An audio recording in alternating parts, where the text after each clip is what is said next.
야곱이라고 하는 한 사람의 생애를 통해서 하나님이 어떻게 야곱이라고 하는 사람을 변화시켜서 이스라엘이라고 하는 사람으로 만들어 가는지, 그리고 이스라엘이라고 하는 사람으로 변화시켜서 그를 통해 어떻게 하나님의 계획을 이루어 가는지, 그것을 가장 잘 보여주고 있는 인물이 바로 성경에 등장하는 인물 가운데 야곱이라고 하는 사람의 인물입니다. 야곱을 통해서 우리가 깨닫고자 하는 것은 한 인생이 하나님을 만나서 또 집요하게 하나님이 그를 추적해서 그를 변화시키는 이 과정, 이것이 바로 야곱의 인생을 통해서 우리에게 보여주는 성경의 말씀이라고 생각이 되어져서 제가 몇 시간 동안의 야곱의 생애를 가지고 함께 은혜를 나누고 있습니다.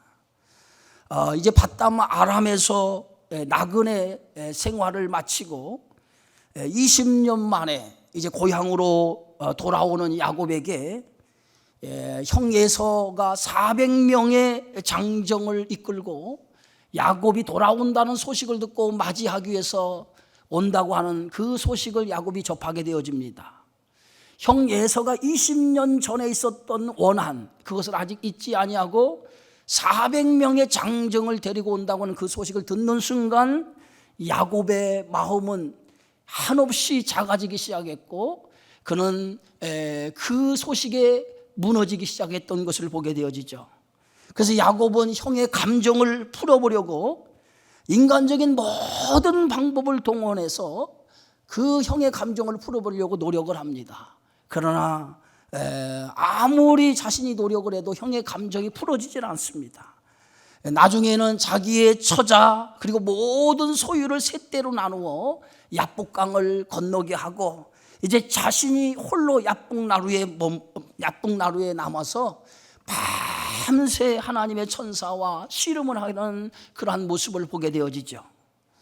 밤새 천사와 야곱이 붙들고 씨름을 하는데 오늘 성경의 말씀에 보니까 천사가 야곱을 이기지 못했다 그랬어요. 천사가 야곱을 이기지 못함을 보고 야곱의 환도뼈를 치는 순간에 야곱이 환도뼈가 유골이 되고 결국은 야곱이 다리를 쓰지 못하는 절개되어지는 상황이 일어나게 되어지죠. 그럼에도 불구하고 야곱이 천사를 붙드는 그 손을 놓지 않습니다. 그리고 천사를 붙들고 당신이 나를 축복하지 아니하면 내가 당신을 놓지 않겠나이다 하고 아주 강한 의지로 천사를 붙들고 있을 때에 천사가 야곱에게 묻습니다. 내 이름이 무엇이냐라고 야곱에게 그 이름을 묻자 그 야곱이 천사가 묻는 그 질문 앞에 내 이름이 야곱입니다 라고 자기의 이름을 고백하게 되어지죠. 여러분, 야곱이라고 하는 이 이름의 뜻이 뭡니까? 붙잡다라고 하는 뜻이 야곱이라고 하는 이름이에요. 천사 앞에 내 이름이 무엇이냐라고 물을 때 야곱이 내 이름이 야곱입니다라고 하는 그런 이름을 고백하는 것은 지금까지 야곱이 자신이 어떻게 자신의 인생을 살아왔는가라고 하는 것을 한마디로 자기의 이름을 고백하면서 이렇게 한마디로 자신의 모습을 이렇게 표현했다라고 볼 수 있습니다. 한쪽 발은 하나님 안에 두면서 또 한쪽 발은 세상에 두는 그런 삶, 이것이 야곱이 지금까지 살아왔던 삶의 모습이었던 것을 보게 되어지죠. 장자의 축복을 얻기 위해서 인간의 꾀를 동원했던 일, 형 에서가 받을 복을 가로채기 위해서 형 에서의 분장을 하고 아버지를 속인 일, 애삼촌 나반의 집에 20년을 거하면서 애삼촌을 속이면서 자신의 부를 축적한 일, 그리고 형 에서의 감정을 풀기 위해서 인간의 방법을 다 동원했던 야곱의 모습, 이것이 어찌 보면 지금까지 야곱이 살아왔던 삶의 모습이라고 얘기할 수 있을 것 같습니다. 인간의 모든 방법을 동원해서 자신의 목적을 이루고자 했던 야곱, 이것이 야곱이라고 하는 이름 속에 붙잡다, 세상의 것을 붙잡고 놓지 않은 끈질긴 야곱의 모습을 그 이름 속에 담아 놓는 것을 보게 되어지죠.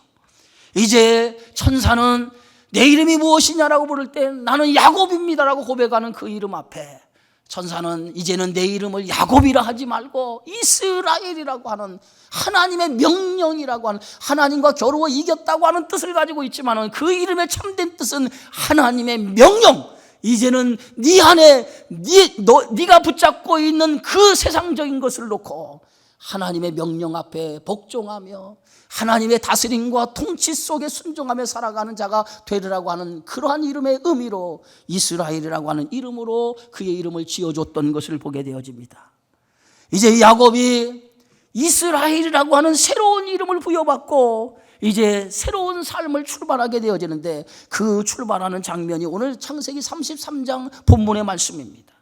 33장 1절에 보니까 야곱이 눈을 들어보니 예서가 400명의 장정을 거느리고 오고 있었다라고 오늘 성경은 말하고 있습니다. 야곱이 눈을 들어보니 형 예서가 400명의 장정을 거느리고 오는 것을 목격합니다. 그런데 그 목격하는 순간에 이름으로 야곱이 변하여 이스라엘이 되었는데도 불구하고 그는 여전히 그 안에 야곱스러움이 남아있어서 그는 다시 야곱이라고 하는 옛 기질의 모습으로 돌아가는 장면을 우리 성경에서 찾아볼 수 있습니다.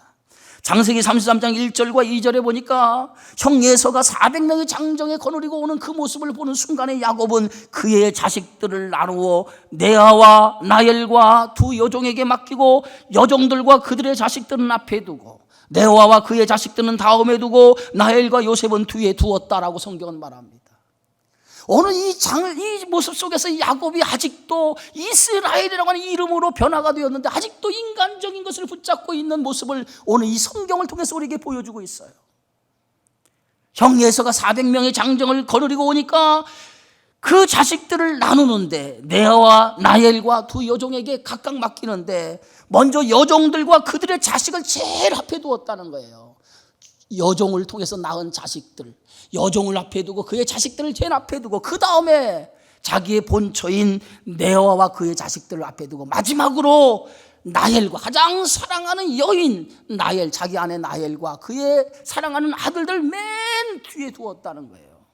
이것은 야곱이 얼마나 인간적인 모습인가, 아직도 그가 얼마나 인간적인 모습을 붙들고 살아가는가라고 하는 것을 단적으로 보여주는 성경의 말씀이라고 우리는 생각해 볼 수 있습니다.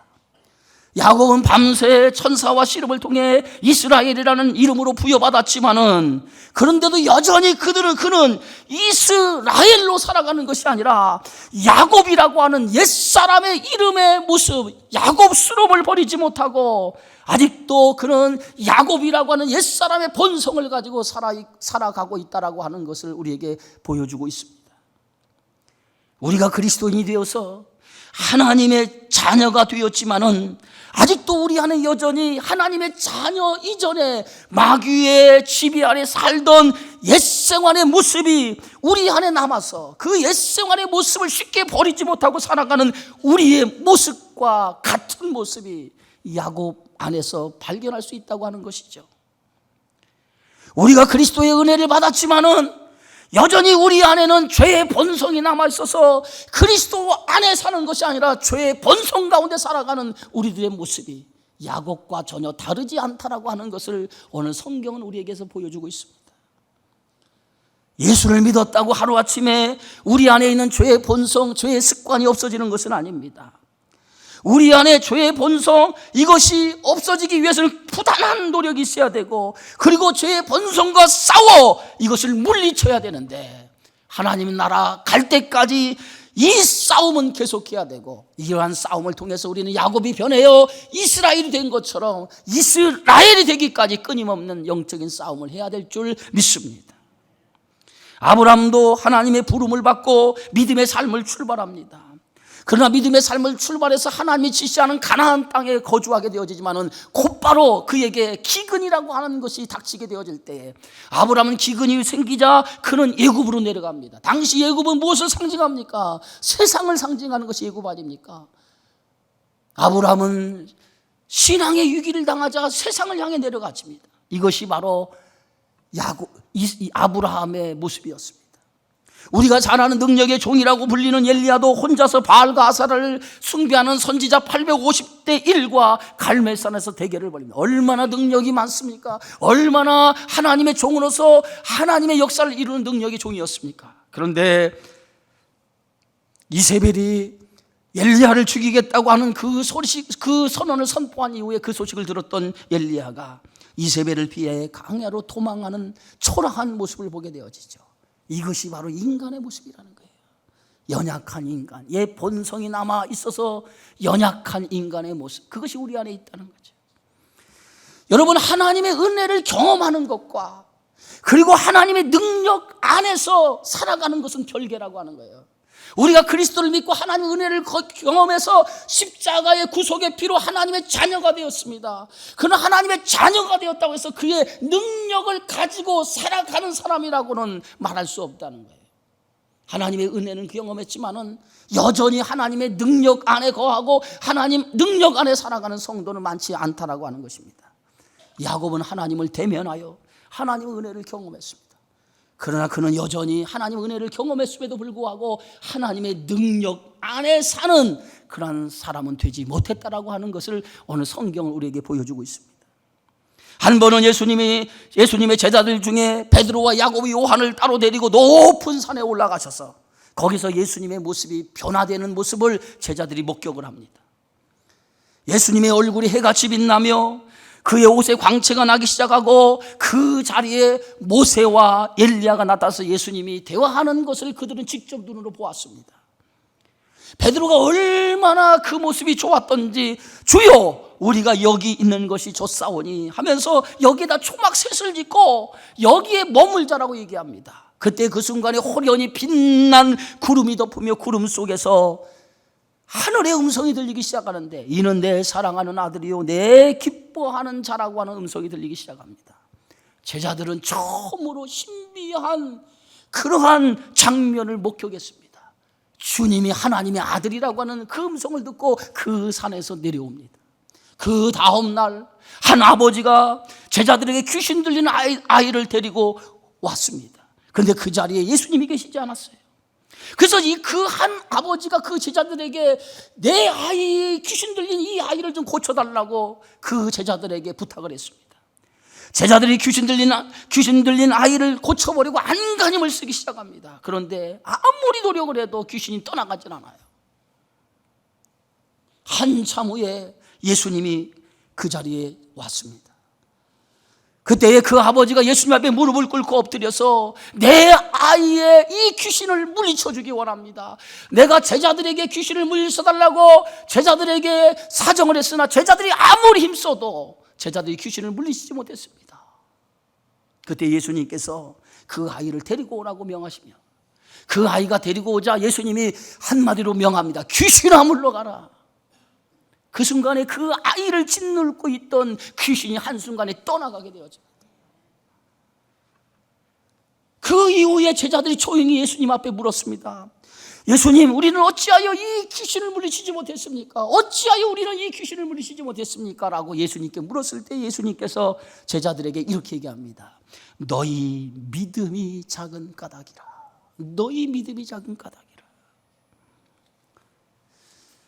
여러분, 너희 믿음이 작은 까닭이라고 하는 것은 무엇을 의미합니까? 제자들은 놀라운 하나님의 신비로운 하나님의 예수님의 변화되는 모습을 목격했지만은, 그러나 그들은 예수님의 능력을 가지지 못했다고 하는 거예요. 그것은 무슨 말씀입니까?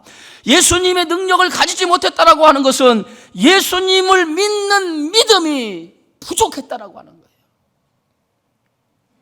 바울은 내게 능력 주시는 자 안에서 나는 모든 것을 할 수 있었다라고 이렇게 고백합니다. 그것은 바울은 그리스도의 은혜를 체험하고 그 체험한 이후부터 그리스도 안에 거하기를 힘썼고 그분이 주시는 능력 안에 살기를 힘썼더니 그가 그 능력을 가지고 모든 것을 감당할 수 있는 하나님의 능력이 종이 되었다라고 말하고 있습니다.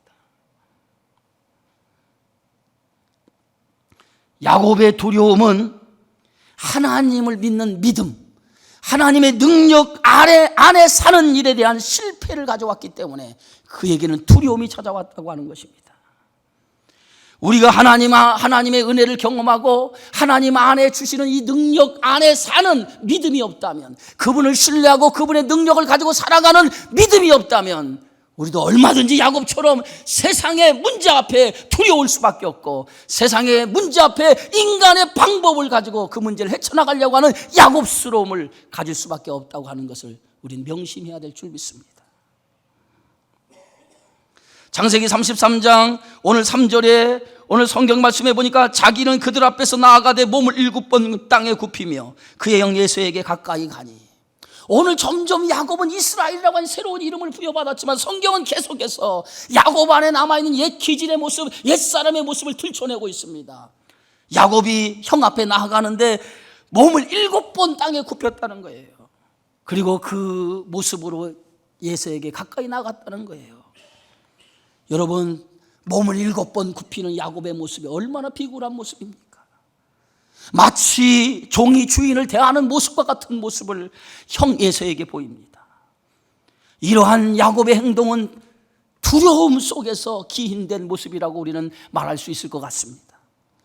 세상의 힘을 의지하는 사람은 언제나 세상의 힘 앞에 피곤해질 수밖에 없고 세상의 힘 앞에 나약해질 수밖에 없다고 하는 것을 오늘 야곱의 인간적인 모습을 통해서 우리에게 보여주고 있습니다. 그러나 믿음으로 사는 사람은 세상의 힘을 두려워하지 않습니다. 세상의 것을 무서워하지 않습니다. 언제나 세상의 힘 앞에, 세상의 것 앞에 당당해 믿음으로 사는 사람은 그 앞에 믿음으로 서는 줄 믿으시기를 바랍니다.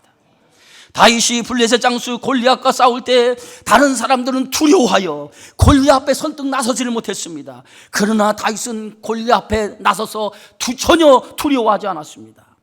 다윗이 골리앗을 두려워하지 않은 것은 그가 싸움을 잘해서가 아닙니다.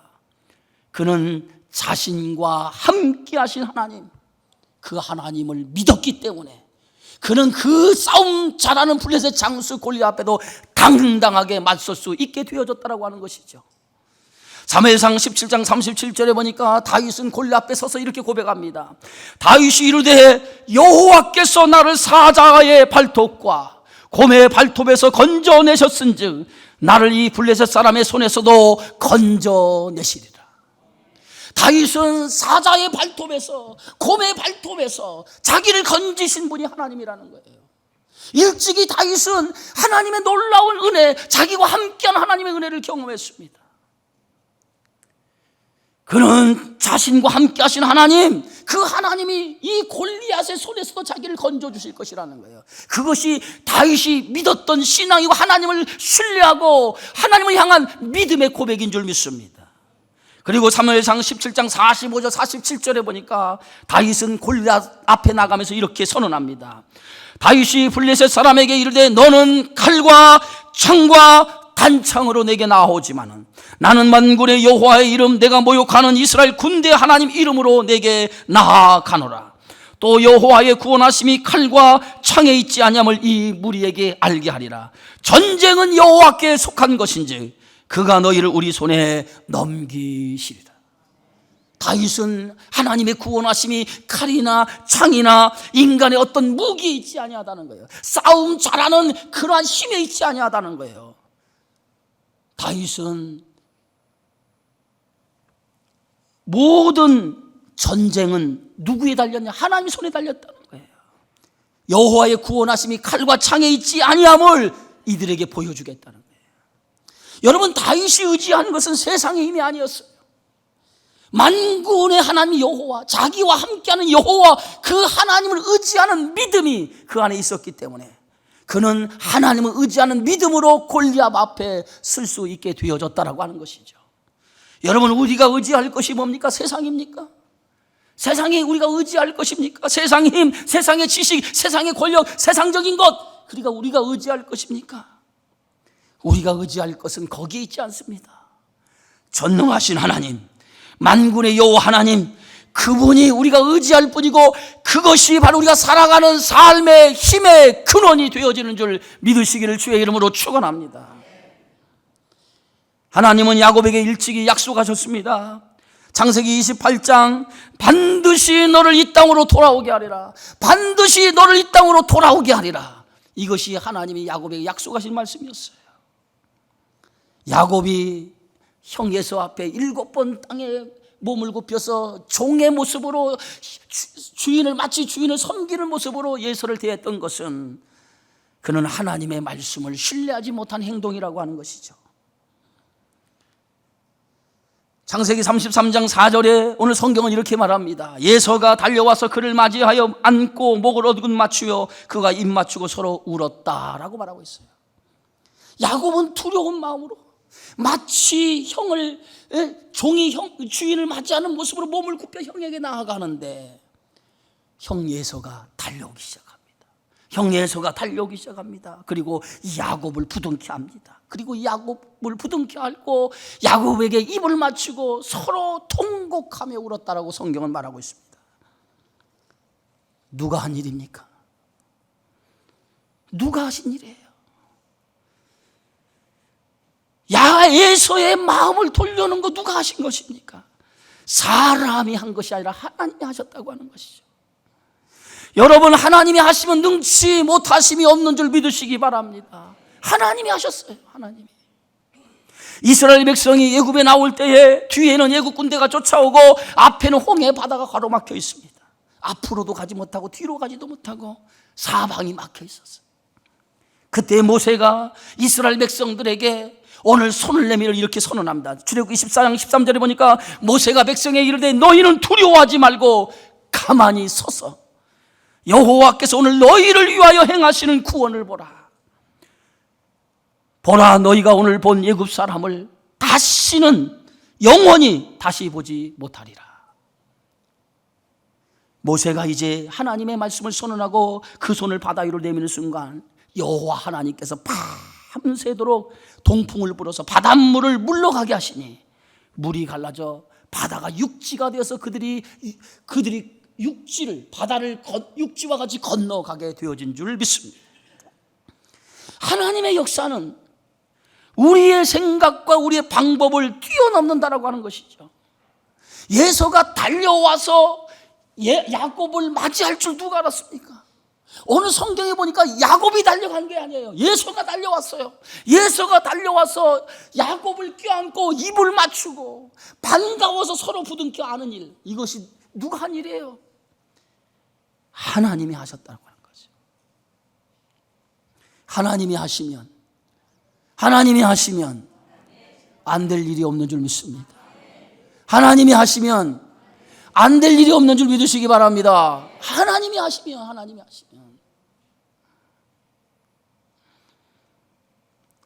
야곱은 형 예서와 상봉한 후에 아내와 자식들을 차례로 형 예서에게 소개하고 인사를 시키죠. 그리고 나서 예서가 야곱에게 묻습니다. 창세기 33장 5절에 7절의 말씀, 그 이후에 창세기 33장 8절에 보니까 예서가 또 이르되 내가 만난 바 이 모든 때는 무슨 까닭이냐. 야곱이 이르되 내 주께 은혜를 입으려 하나이다. 예서는 자신에게 보낸 많은 짐승의 예물, 그것의 의미를 알고자 야곱에게 질문을 하죠. 이것이 뭐냐라고 묻습니다. 그랬더니 야곱이 예서에게 이렇게 얘기하죠. 내가 형에게 은혜를 입으려고 이것을 보낸 것입니다. 내가 은혜를 입으려고 보낸 예물이라는 거예요. 예? 여러분, 오늘 이 말씀 속에서 야곱이 어떻게 고백하는지 아십니까? 내 주께 은혜를 입으려고 이 예물을 보냈다는 거예요. 얼마나 야곱이 피곤한 모습이 봅니까? 자신의 형을 뭐라고 보내? 내 주라고 보내. 내 주께 뭘 잊기 위해서? 은혜를 잊기 위해서. 내 주님께, 내 주께 은혜를 잊기 위해서. 예? 자신의 예물보다 자신의 예물을 더 의지하는, 하나님 전능하신 하나님이 내가 너와 함께 하겠다라고 하는 수많은 하나님의 그 만남 속에서 하나님이 저에게 수없이 말씀하셨는데도 불구하고 야곱은 계속해서 자기의 인간적인 야곱스러운 모습을 버리지 못한 모습을 보여주고 있지 않습니까? 내 주께 은혜를 입으려고 내가 이것을 보내었다라고 얘기하죠. 그랬더니 예서가 창세기 33장 9절에 예서가 이렇게 얘기하죠. 형 예서가 이렇게 말합니다.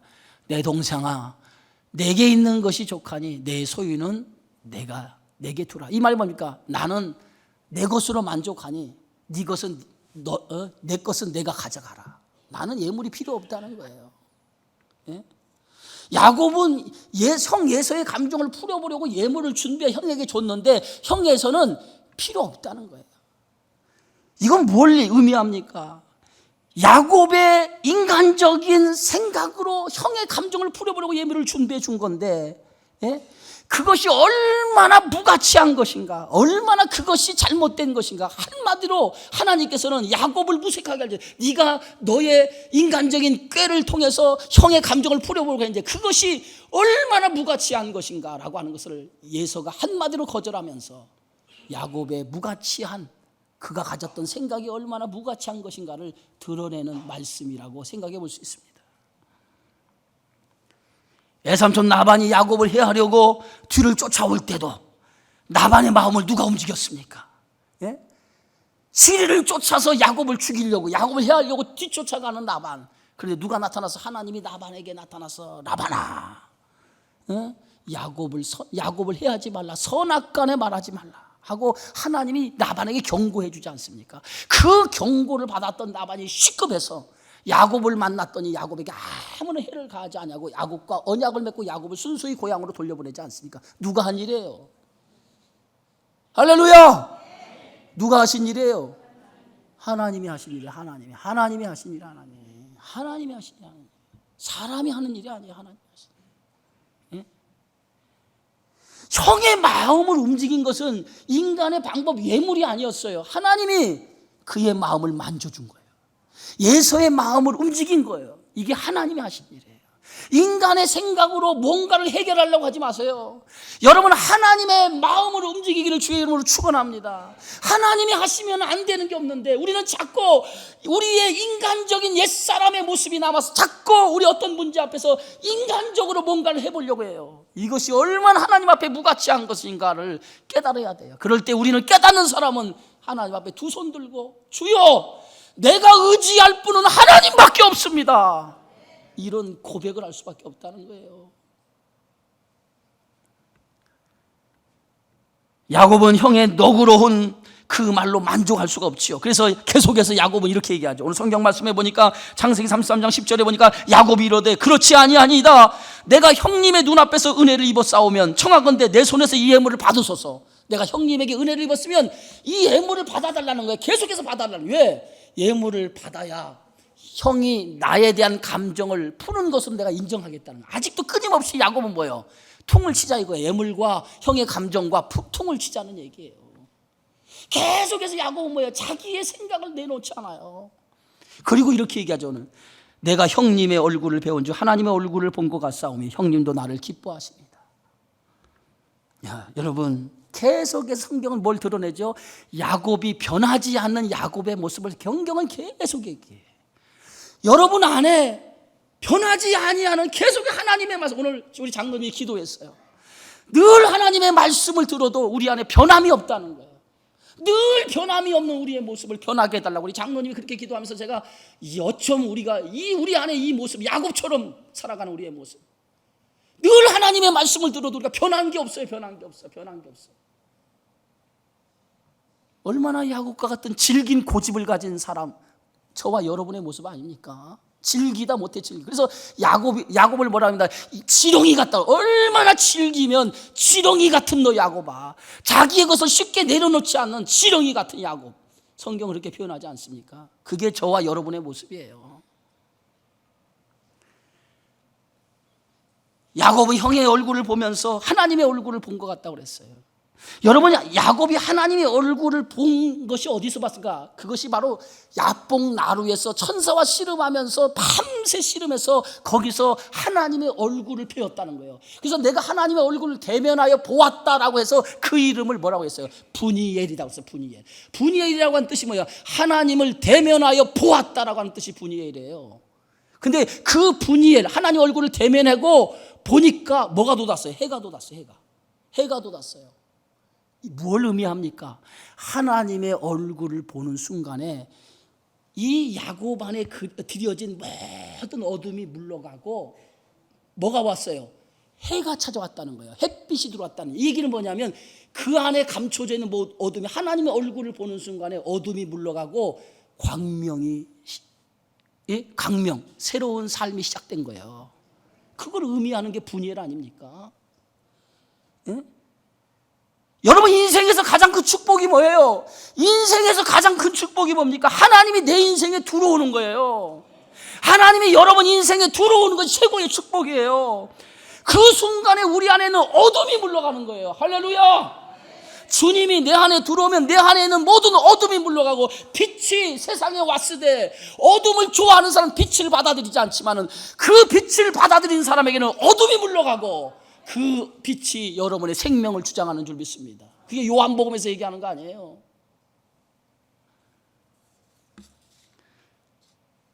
예수는 야곱이 주는 예물을 받고 야곱에게 이렇게 얘기하죠. 함께 떠나자. 오늘 창세기 33장 12절에 예수가 이르되 우리가 떠나자. 내가 너와 동행하리라. 떠나자. 함께 떠나자. 내가 너와 동행하겠다. 이제부터 나와 함께 가자고 얘기하죠. 그런데 형 예수는 야곱과 함께 하기를 원했는데 야곱은 어떻습니까? 야곱은 형과 함께 하기를 원했고 함께 하는 걸 원하지 않았어요. 왜 그랬습니까? 야곱의 마음속에는 어떤 마음이 아직도 남아있냐면 형 예수가 언제 돌변해서 또 나를 해야 할지 모른다는 생각을 가지고 있기 때문에 형 예수와 될 수 있으면 떨어지는 게 좋겠다는 생각을 아직도 가지고 있었던 거예요. 그래서 형 예수가 함께 가자니까 아닙니다. 예? 형 예수를 먼저 떠나십시오. 먼저 떠나면 내가 그 뒤를 따라 가겠습니다. 오늘 성경 창세기 33장 13절 14절에 보니까 야곱이 그에게 이르되 내 주도 아시거니와 자식들은 연약하고 내게 있는 양떼와 소가 새끼를 데리고 있은즉 하루만 지나치게 몰면 모든 떼가 죽으리니 청하건대 내 주는 종보다 앞서 가소서. 나는 앞에 가는 가축과 자식들의 걸음대로 천천히 인도하여 세일로 가서 내 주께 나아가리다. 세일이 누구냐? 형 예수가 거주하는 땅이에요. 내가 천천히 형의 뒤따라서 가게 돼. 핑계를 대면서 하루만 몰면 가축이 죽을 수 있으니까 천천히 형의 뒤를 따라갈 테니 형이 앞서서 가라는 거예요. 그리고 형 예수가 떠나죠. 떠나는데 떠나고 난 야곱이 형 예수가 머무는 세일로 갑니까? 그러지 않아요. 야곱은 어디로 갑니까? 전혀 다른 방향으로 가요. 그것이 어디입니까? 오늘 성경 말씀 창세기 33장 17절에 이렇게 기록하고 있습니다. 창세기 33장 17절에 성경의 말씀에 보니까 이렇게 말하고 있죠. 창세기 33장 17절에 야곱은 숫곳에 이르러 자기를 위하여 집을 짓고 그의 가축을 위하여 우릿간을 지었으므로 그 땅 이름을 숫곳이라 부르더라. 야곱이 어디로 갔어요? 세일로 가지 않았어요. 세일로 안 갔어요. 어디로 갔어요? 숫곳으로 갔어요. 숫곳에 가서 뭐 했습니까? 그곳에서 집을 짓고, 그리고 뭐요? 가축을 우릿간. 그래서 숫곳이라고 하는 뜻이 뭐냐? 우릿간. 짐승의 집이라고 하는 뜻이에요. 우릿간이라고 하는 거예요. 그게 숫곳인데 그곳에 집을 졌다고 하는 것이 뭡니까? 그곳에 집을 졌다고 하는 것은 정착하기 위해서 집을 짓는 거죠. 사람이 집을 지을 때는 뭐예요? 그곳에 살겠다고 집을 짓는 거지. 떠나려는 사람이 왜 집을 져요? 그곳에 머물기 위해서 집을 짓는 거예요. 예? 그런데 오늘 창세기 33장 18절 20절 오늘 본문 우리가 읽었던 말씀이에요. 야곱이 바담 아람에서부터 평안히 가나안 땅 세겜 성읍에 이르러 그랬어요. 오늘 보세요. 야곱이 바담 아람의 외삼촌 라반의 집에서 어디까지? 가나안 땅까지. 어떻게 왔어요? 성경은 어떻게 표현하고 있어요? 보세요. 바담 아람에서부터 고향으로 왔는데 어떻게 왔다고 성경은 표현하고 있어요? 평안히 왔다고 표현하고 있어요. 평안히. 그러면 이 길은 누가 지켜주신 길이에요? 하나님이 지켜주신 길이었다라고 하는 거예요. 그 약속이 어디서 이루어졌어요? 창세기 28장 고향 땅을 떠나면서 첫날 밤 베델에서 하룻밤을 청할 때 하나님께서 야곱에게 나타나서 꿈에서 뭐라고 얘기합니까? 내가 너와 함께 있어 어디로 가든지 너를 지키며 너를 이끌어 이 땅으로 돌아오게 할지라. 내가 내게 허락한 것을 다 이루기까지 너를 떠나지 아니하리라. 하나님의 약속 아닙니까? 그 약속 그대로 하나님은 뭐예요? 야곱을 고향으로 어떻게 가겠어요? 어떻게? 평안히 돌아오도록 했어요. 근데 야곱은 계속해서 뭐예요? 믿었어요? 안 믿었어요? 믿지를 못한 거죠. 이게 우리의 인간이라는 거예요. 하나님이 내 인생에 가는 모든 길에 하나님이 내가 너와 함께 할 것이고 내가 붙들어 너를 지켜줄 것이며 내가 세상 끝날까지 너를 이끌어서 반드시 하나님 약속의 땅으로 드릴 거라고 말씀했는데 우리는 그걸 믿지 못하잖아요.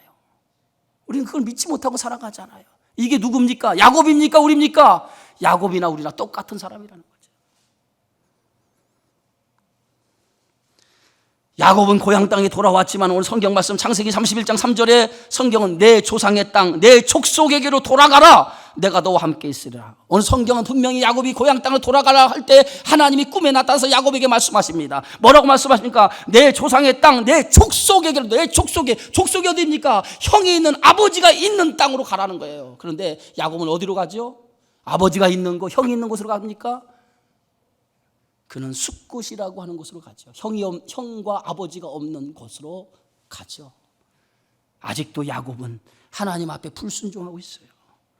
그 불순종은 야곱의 인생에 큰 대가를 지불하지 않으면 안 됐어요. 그것이 바로 숲곳에 머무는 동안에 일어난 엄청난 재앙이 그 앞에 드려지고 있는 것을 보게 되는데 그 장면이 어디 나와요? 창세기 34장에 다음 장에 오늘 우리가 세겜에서 일어난 사건을 통해서 야곱이 얼마나 하나님 앞에 불순종한 대가가 얼마나 치열하게 그가 그 대가를 지불하는지를 우리가 그 장면을 통해서 볼 수 있어요.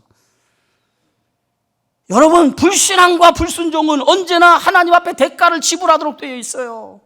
예? 그래서 하나님은 언제나 우리가 심은 대로 거두도록 만드시는 것이 하나님이에요. 이게 뭐냐면 신적 포응의 법칙이에요. 하나님 앞에 무엇을 심었느냐, 심은 것에 대한 반드시 그 보상을 내가 살아가면서 받도록 되어져 있다는 거예요. 그걸 성경에서 가장 잘 표현하고 있는 말씀이 뭐예요? 갈라디아 6장 7절에 8절에서 스스로 속이지 말라. 하나님은 업신여김을 받지 아니하시라니 사람이 무엇으로 심든지 그대로 거두리라. 예? 육체를 위하여 심는 자는 육체로부터 썩어질 것을 거두고 성령을 위하여 심는 자는 성령으로부터 뭘 거둬요? 영생을 거두리라. 아멘. 야곱은 세겜의 정착에 제단을 쌓아요. 그곳 이름을 뭐라고 부르죠? 엘헬로헤 이스라엘. 엘헬로헤 이스라엘. 엘이라고 하는 단어는 히브리 말로 하나님이라는 뜻이에요. 엘헬, 하나님.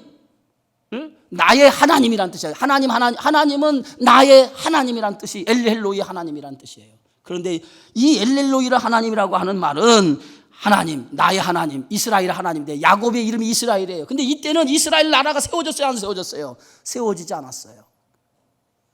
이 말은 무슨 말입니까? 하나님은 야곱이라고 하는 개인을 하나님께서 변화시켜서 그를 통해서 뭘 만들기 원하셔요? 하나님의 온 민족을 구원하시고자 하는 하나님의 구원의 계획으로 야곱을 사용하기를 원하셨단 말이에요. 근데 야곱은 자신이 홀로 하나님의 은혜를 받고는 홀로 자신만의 하나님이라고 고백하고 있어요. 나만 하나님의 은혜를 체험하면 된다라고 하는 기복적인 신앙을 가지고 있었다는 거예요. 나만의 하나님. 여러분, 우리가 예수 믿는 사람들 가운데 얼마나 이런 신앙의 고백을 하는 사람이 얼마나 많습니까? 나만의 하나님, 내가 복 받으면 최고라고, 나만 복 받으면 된다라는 생각. 하나님은 그런 목적으로 여러분을 불러주시지 않았어요. 하나님은 나만의 하나님이 아니라 우리의 하나님, 이웃의 하나님, 이 세상의 하나님, 모든 민족을 구원하시고자 하는 하나님의 구원의 계획이 저와 여러분을 불러서 하나님의 사람으로 만들어가고 그 만드는 걸 통해서 모든 열방을 구원하시고자 하시는 것이 하나님의 섭리요, 우리를 통한 하나님의 계획인 것을 믿으시기를 축원합니다. 요셉을 부르신 것도 요셉을 통해 이루고자 하시는 것이 있었죠. 오늘 요셉은 그것을 이렇게 고백하죠. 하나님이 이 큰 구원으로 당신들의 생명을 보존하고 당신들의 후손을 세상에 두시려고 나를 당신들보다 앞서 보내셨다라고 고백하잖아요. 요셉은 하나님의 큰 구원의 계획을 깨달았잖아요. 그걸 고백하잖아요. 나만의 하나님이 아니에요. 여러분에게 은혜를 주시고 여러분과 하나님의 능력으로 여러분을 붙잡아 준 것은 여러분을 통해서 하나님의 뜻을 이루어 가고자 하는 하나님의 계획이 있음을 믿으시고 그 뜻 앞에 순종하는 여러분 되어지기를 주의 이름으로 축원합니다. 사랑하는 성도 여러분, 하나님은 우리가 야곱으로 살기를 원하지 않아요. 이스라엘을 살기를 원합니다. 그러나 우리는 이스라엘보다 야곱과 같은 그 인간적인 모습이 더 많아요.